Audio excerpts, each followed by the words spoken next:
사람의 마음을 사로잡는 51가지 심리학, 마음의 법칙. 하는 일마다 되는 게 없다고 느낄 때 리프레이밍.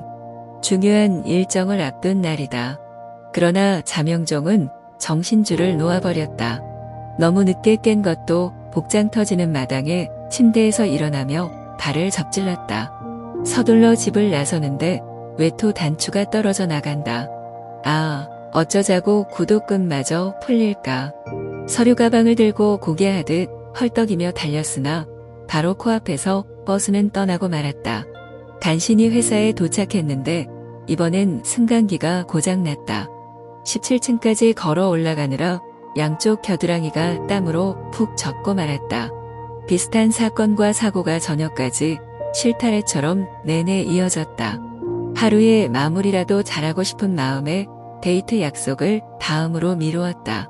녹초가 된 머리를 베개에 묻으려 하는 순간 주먹만 한 크기의 검은 털거미가 침대 위 천장에 거미줄을 쳐놓은 게 아닌가.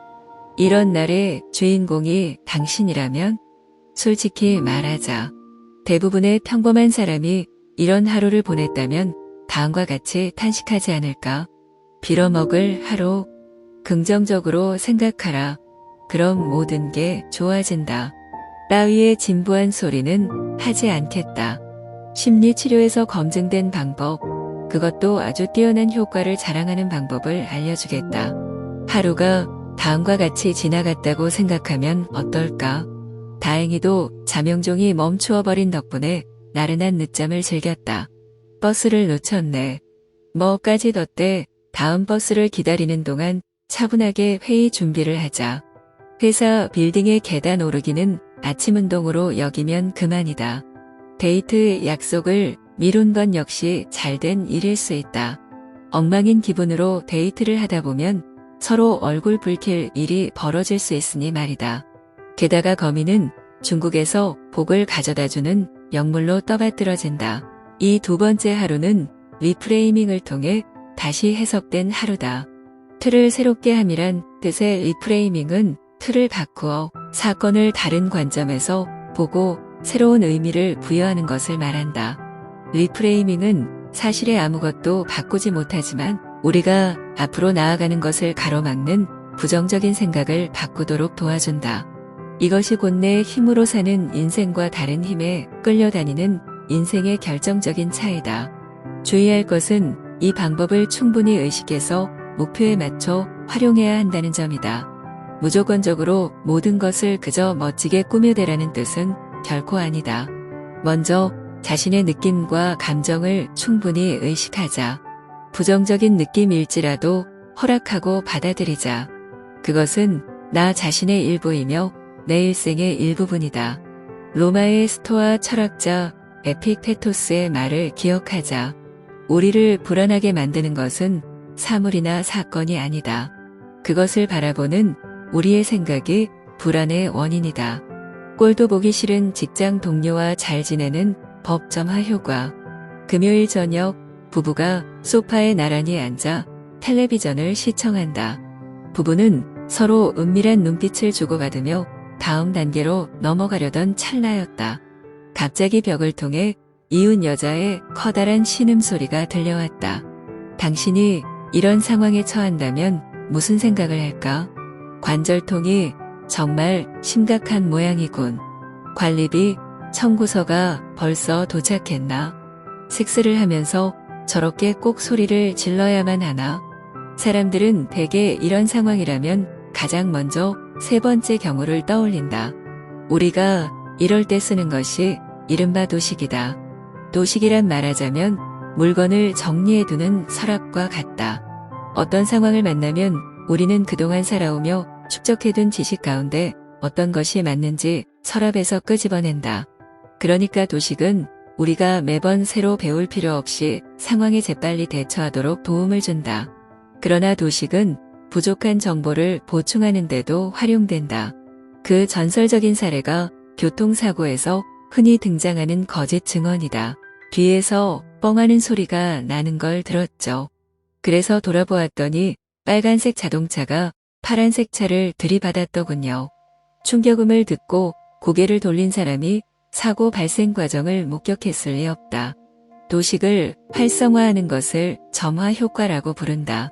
누군가 문을 두드리지만 도널드는 들어오지 않네라는 식으로 도널드를 애매하게 표현한 글을 보여준 다음 글을 평가하게 했다. 그리고 평가 직전에 참가자들에게 특정 표현들을 외우게 했는데 한 그룹에게는 긍정적인 말을, 다른 그룹에게는 부정적인 말을 보여줬다. 좋은 뜻의 단어들을 본 참가자들은 도널드에게 긍정적인 평가를, 나쁜 의미의 단어들을 본 참가자들은 부정적인 평가를 내렸다. 평소 보기만 해도 짜증이 나는 직장 동료와의 관계를 개선하고자 한다면 출근에 앞서 다음과 같은 단어들을 되뇌어라. 편안하다, 유쾌하다, 재미있다, 예의 바르다. 만약 동료가 예전보다 당신에게 호감을 갖게 만들고 싶다면 긍정적인 단어들로 가상의 편지를 쓴 다음 동료에게 그 편지를 교정보게 해보자. 한 연구 결과는 실험 참가자들이 미리 배려나 공정함 같은 단어들로 점화되었을 때 실제로 함께 게임을 하며 서로 협력한다는 사실을 확인했다. 잘못된 선택임을 알고도 끝끝내 버티는 마음, 인지부조화. 새 구두를 한 켤레 장만했다. 대단히 비싼 명품 구두다. 사실 사장 때문에 화가 치민 나머지 분풀이로 질러버렸다. 그러나 아뿔싸 이를 어쩌면 좋은가.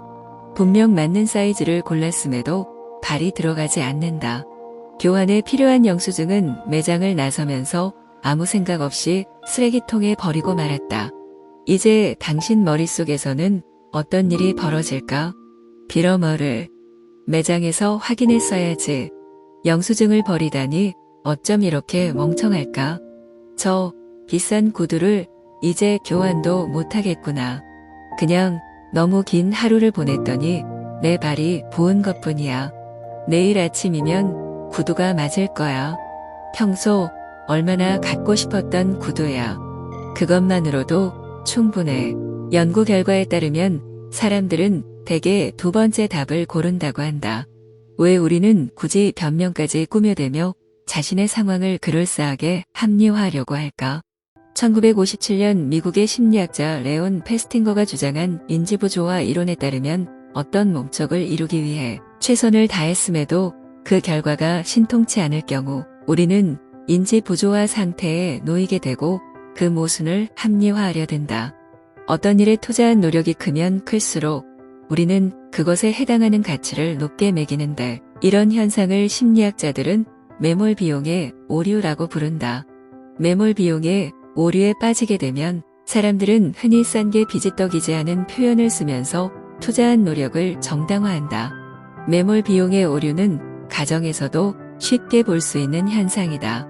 현실과 충돌하는 자신의 생각이나 기대를 왜곡하고 미화하는 인지부조화의 전형적인 현상이다. 부부관계와 자식만큼 막대한 투자를 요구하는 것도 없다. 남편을 더 이상 참을 수 없지만 이혼 대신 그동안의 투자를 생각해 마음을 바꿔먹는다. 그래도 최소한 기댈 어깨라도 있는 게 낫지 않겠어. 자식이라는 게 어쩜 저리도 속을 썩일까?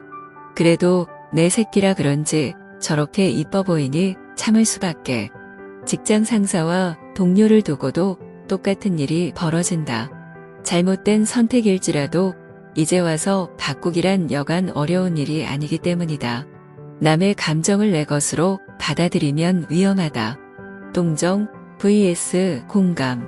당신은 아주 아름다운 숲속을 거닐고 있다. 이때 갑자기 어디선가 고통에 찬 어린아이의 신음소리가 들려온다. 어이쿠, 하마터면 눈앞에 입을 벌리고 있는 깊은 구덩이에 빠질 뻔했다. 저 깊은 바닥에서 어린아이가 울부짖으며 도와달라고 소리를 지른다. 당신은 어떻게 하겠는가? 아이에게 잠깐 참으라고 말한다. 가까운 마을로 달려가 긴 사다리를 구해 구덩이로 돌아와 아이를 구출한다. 아이를 보자마자 구덩이 안으로 뛰어든다. 바닥에서 아이를 끌어안고 우연히 누군가 지나가다가 구해주기를 기다린다. 아무것도 보지 못한 것처럼 시치미를 떼고 슬그머니 자리를 뗀다. 어느 정도 평범한 사람이라면 누구나 첫 번째 사다리 방법을 선택하리라. 그러나 현실은 다르다. 일상생활에서 구덩이와 사다리는 종종 변장을 하고 우리를 속인다. 이게 바로 현실에서 우리가 흔히 두 번째를 선택하게 만드는 원인이다. 또 현실에서는 세 번째 행동을 취하는 경우도 흔하다. 아이를 보고 구덩이에 뛰어든다는 것은 동정 때문이다. 우리가 동정을 하는 이유는 고통을 받는 사람의 아픔을 자신의 것으로 느끼기 때문이다. 그런데 문제는 동정하는 사람은 의미 있는 해결책을 찾아낼 수 없다는 것이다. 그래서 우리는 공감과 동정을 구분해야 한다. 공감을 하려면 타인을 나와 분리된 독립적인 인간으로 볼 수 있고 그의 마음을 잠시 내 것처럼 느껴도 자기를 잃지 않을 수 있는 건강한 자아가 있어야 한다. 하지만 자아의 경계가 약한 사람들은 공감해야 할 순간에 상대방과 자신을 하나로 합쳐버린다. 그렇다 보니 남의 고통에 사로잡혀 자신도 구덩이에 뛰어들어야만 하는 것은 아닌지 두려운 탓에 다른 사람의 시련이나 아픔과 만나는 것을 꺼린다. 이런 사람들은 피하는 쪽을 택한다. 우리는 자기중심적인 관점에서 세상을 바라보는 데 익숙하기 때문에 무의식적으로 남의 감정을 내 것으로 받아들여야만 할 것 같은 착각에 빠진다. 그러나 현실은 다르다. 우리는 저마다 자신의 느낌을 가진다. 그러니까 서로의 감정을 밝히고 나누는 게 중요하다. 당신이 지금 행복하지 않은 이유, 자기 효능감. 사장은 당신의 업무를 두고 불평을 일삼았으며 지루하기 짝이 없는 프로젝트를 떠맡겼다. 그것도 모자라 가장 중요한 고객이 당신을 두고 항의를 해왔다. 저녁에 완전히 지쳐 소파에 앉은 당신은 무슨 생각을 할까? 사장은 나를 좋아하지 않는 게 분명해. 보름달이로군. 그래서 내 날이 아니었나 봐. 어쩐지 요즘 모든 게 짜고서 나를 골탕 먹이려는 것 같더라. 주된 원인은 바로 나에게 있어. 내일은 뭐든 다르게 해야겠다. 인생의 만족도는 그 사람의 이른바 통제 확신이 얼마나 강한지에 따라 달라진다. 통제 확신이란 내 인생에서 일어나는 일은 내가 통제할 수 있다는 것이다. 자신의 인생에서 일어나는 일은 바로 우리 자신이 조종해야 한다. 주변 사람들에게 책임을 떠넘기는 것은 자신의 인생을 남에게 맡겨버리는 것과 같기 때문이다. 사람들이 불행을 느끼는 데에는 여러 가지 원인이 있다. 그러나 어떤 상황이든 한 가지 동일한 원인이 있다. 바로 자신의 인생을 다스릴 통제 능력을 잃어버렸다는 것. 당신도 알 것이다. 그 무기력하고 답답한 느낌을. 그러나 너무 염려하지는 말자. 내 인생을 만들어가는 사람은 바로 나야. 내 자신의 힘으로 변화시킬 수 있어 하는 자기 효능감이 우리의 통제 능력을 되찾아줄 수 있기 때문이다. 무슨 거창한 변신을 말하는 게 아니다. 아주 사소한 변화일지라도 당신 인생의 만족감과 자신감을 되돌려주기에 충분하다. 매일 습관처럼 굳어진 일상과 규칙들을 깨부수자. 처음부터 큰일에 덤비면 실패할 수 있으니 우선 작은 것부터 시작하자. 예를 들어 직장 회의에서 언제나 소극적인 태도로 임했다면 이렇게 말해보자. 그거 제가 해볼게요. 늘 자신의 문제로 조잘거리는 애인 때문에 매일 몇 시간을 허비한다면 이렇게 말해보자. 이제 나를 위한 1시간을 가질게. 물론 작은 일들로 세상을 바꿀 수 있는 것은 아니다. 하지만 우리는 세상을 바꾸고자 하는 것도 아니다. 핵심은 당신이 저녁에 침대에 누우며 맛보는 행복감이다. 작은 조각이나마 인생의 통제권을 회복했다는 행복감. 이 행복감을 가짐으로써 당신의 수명은 몇 년 더 늘어날 수 있다. 잠재의식을 통해 원하는 것을 이루는 법 잠재의식. 또 담배를 끊으려 했다고? 그러다 다시 피운다고? 새해를 맞아 품은 좋은 결심은 왜 늘 그렇게 수포로 돌아갈까? 간절한 마음으로 결심했음에도 어째서 우리 내면에 숨어있는 비겁함은 그리도 끈질길까? 어떻게 해야 이 녀석을 다스릴 수 있을까?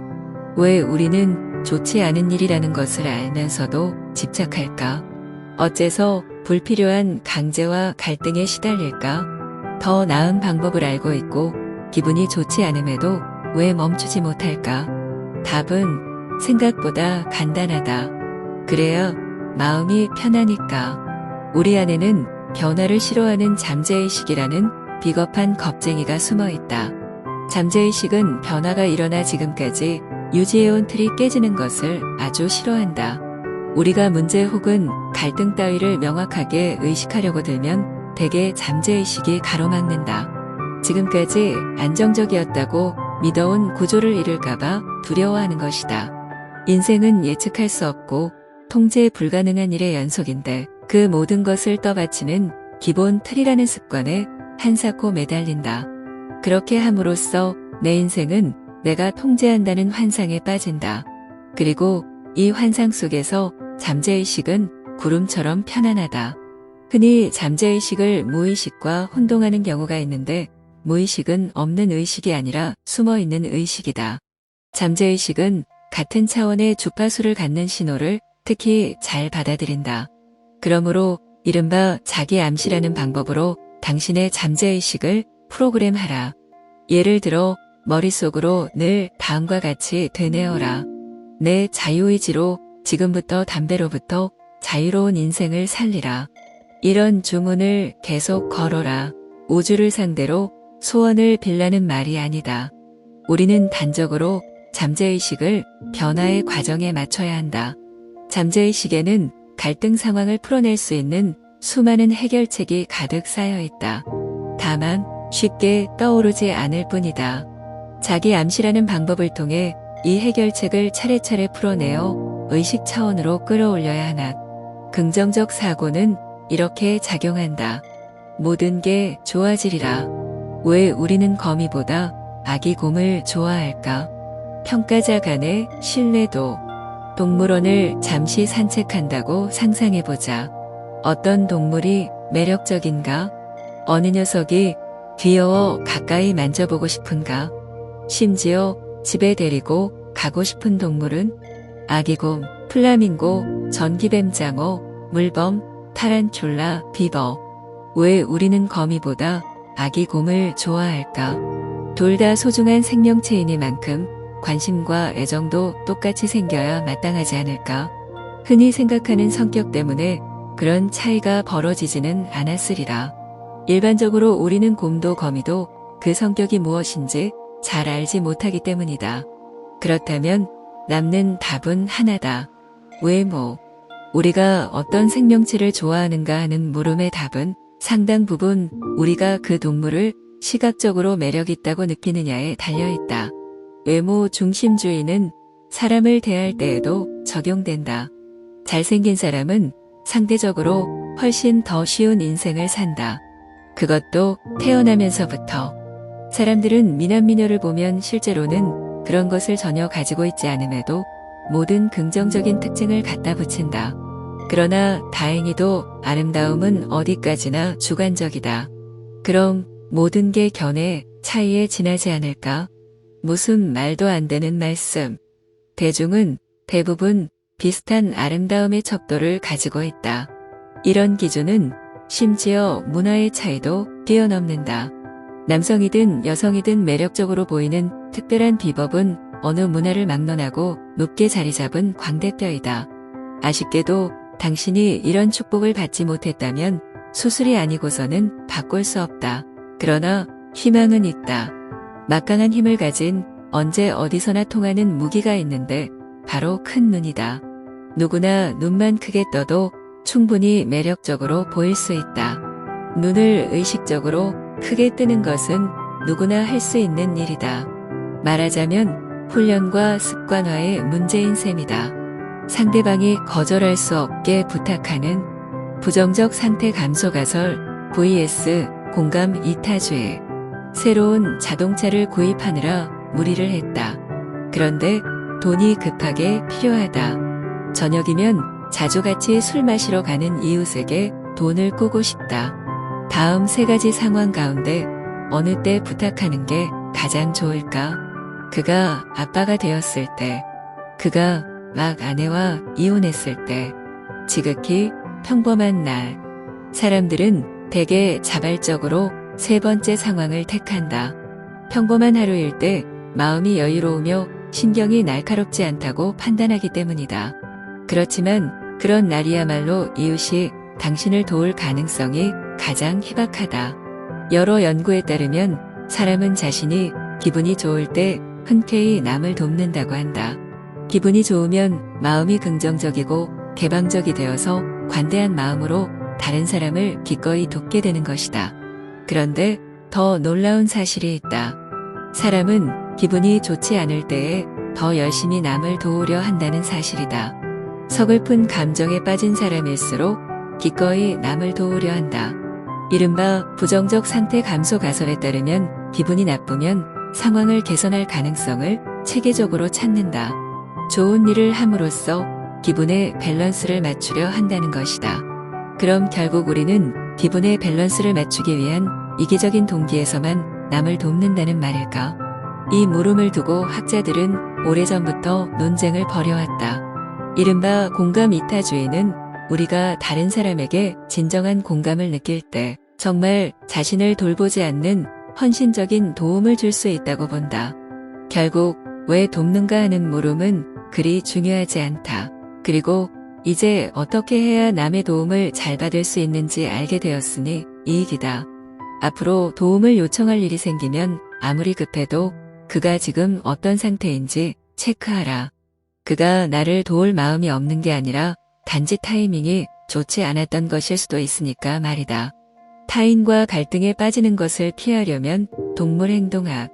스르르 엘리베이터 문이 닫힌다. 올라갈 층을 누른다. 스릉스릉 엘리베이터가 올라간다. 장난감 병정처럼 나란히 서서 모두 문 쪽을 바라본다. 뒤통수, 뒤통수, 뒤통수만 뚫어져라 노려본다. 어떻게 세계의 거의 모든 사람들이 엘리베이터에서 이렇게 한결같은 모습을 연출할 수 있는 걸까? 이 물음에 답을 찾으려면 곧 인간과 동물의 행태를 비교 연구하는 동물행동학을 살펴야 한다.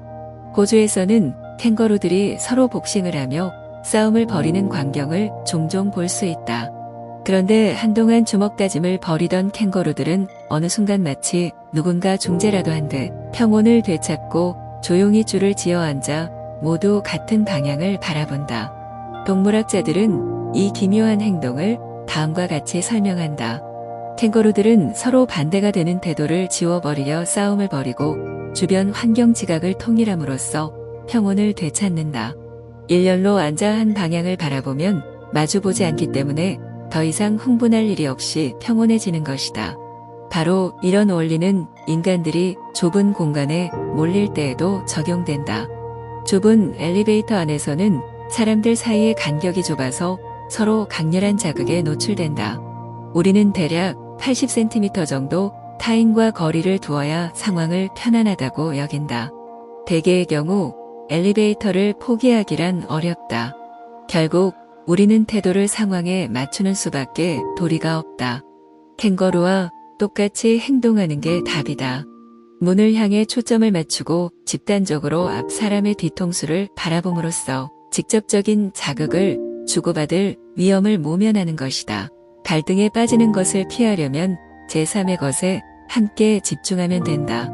이런 원리는 엘리베이터 바깥에서도 통한다. 예를 들어 서로 적대감을 갖는 그룹이라 할지라도 공동의 목표가 생기면 얼마든지 화해할 수 있다. 서로가 실력 행사를 해야 할지 말아야 할지 더 이상 신경을 쓸 필요가 없기 때문이다. 창피한 상황을 재빨리 모면하는 법조명 효과. 가장 친한 친구의 생일 파티. 마실 거 좀 가져올게. 당신을 몇 분 뒤 한아름 음료수를 안고 돌아온다. 그러나 안타깝게도 바닥에 떨어진 냅킨 한 장을 보지 못했다. 중심을 잃으면서 우아함은 장렬하게 사라지고 당신은 테이블 모서리에 부딪혔다. 와장창 소리를 내며 잔과 병이 바닥에 떨어졌다. 이럴 때 당신이라면 무슨 생각을 할까? 무슨 일 있었지? 당장 땅바닥으로 꺼져 없어져 버리고 싶다. 뭐 그렇게 심각한 건 아냐. 5분 뒤에는 아무도 기억하지 못할걸. 보통의 사람들은 대개 이런 상황에서 땅바닥으로 꺼져 없어지는 쪽을 택한다. 흥미로운 물음은 지금부터다. 다른 사람들은 이 상황을 어떻게 볼까? 주변 사람들 대다수는 사건을 그저 잠깐 신경 쓸 뿐 더 이상 아무 생각도 하지 않는다. 우리는 보통 다른 사람이 자신에게 보여주는 관심과 주목을 아주 과대평가한다. 심리학은 이런 현상을 스포트라이트 효과라고 부른다. 실제로 그런 것보다 훨씬 더 강력한 주목을 받는다고 믿는 현상이다. 스포트라이트 효과는 자기중심주의와 관련이 깊다. 우리는 자신이 하는 모든 일을 특히 강하게 인지한다. 그런 탓에 다른 사람들 역시 우리를 주의 깊게 관찰하고 있다고 생각한다. 그러나 사실은 다르다. 다른 사람 역시 자기중심주의와 씨름하기 때문이다. 스포트라이트 효과는 창피한 상황에서만 일어나는 게 아니다. 좋은 순간에도 우리는 실제보다 사람들이 우리를 더 주목한다고 믿는다.